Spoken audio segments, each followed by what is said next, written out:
Hey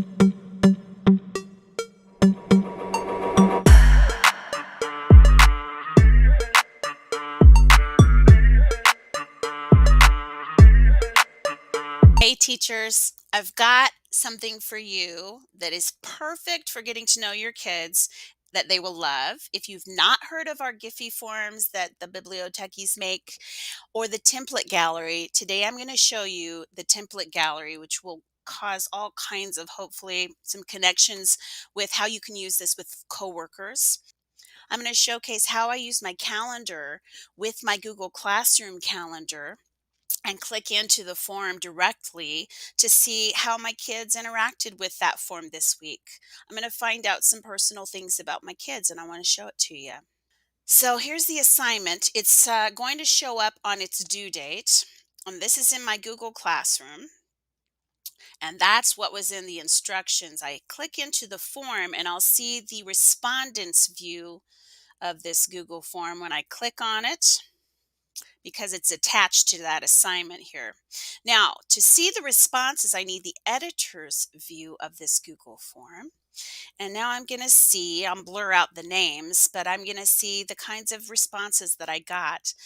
On a scale of Baby Yoda is the Giphy form that our bibliotechies and I made to garner some information about how our kids feel about presenting to each other. So you're going to find out about social anxiety here, um, things that would trigger some kids, and so maybe ways to accommodate in the future as you do your presentation projects and different types of assignments. It's good to know this about your kids.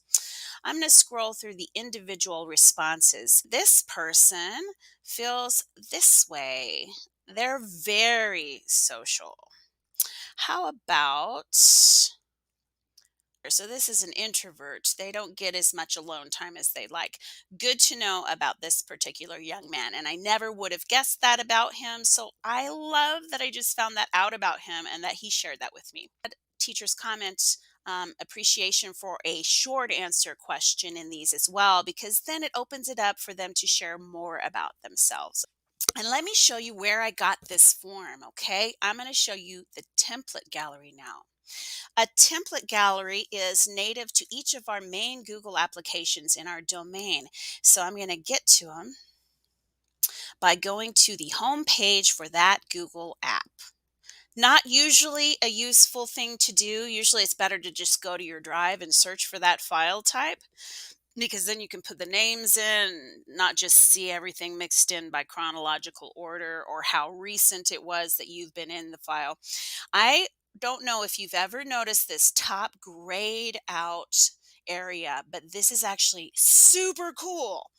A template gallery is basically a shopping cart that you can shop from. If I click on a scale of Baby Yoda, it's not going to be this recent form that I've used. It's going to be a blank one. If anybody else clicks on this form, you're not going to be sharing a file with me. You're going to be creating your brand new copy of this Google form. So take a look at how big our template gallery is right now. And you too can submit a template of a Google form that you love to this template, and everyone in Aztec Municipal Schools will be able to see it and then make a copy of their own. The file name will not be a copy of such and such. It'll just be this name, but it'll be a fresh copy and it'll be owned by the person that clicks on it in Template Gallery. These were made by my students here on a scale of rock. And then you can add a question. Again, this is my own form now because I clicked on it. I was making my own form. I can add a short answer question. And here's how you tell the form where you want it to be. You grab its handle right here and drag it around. And then you ask a certain question and you choose the question type here.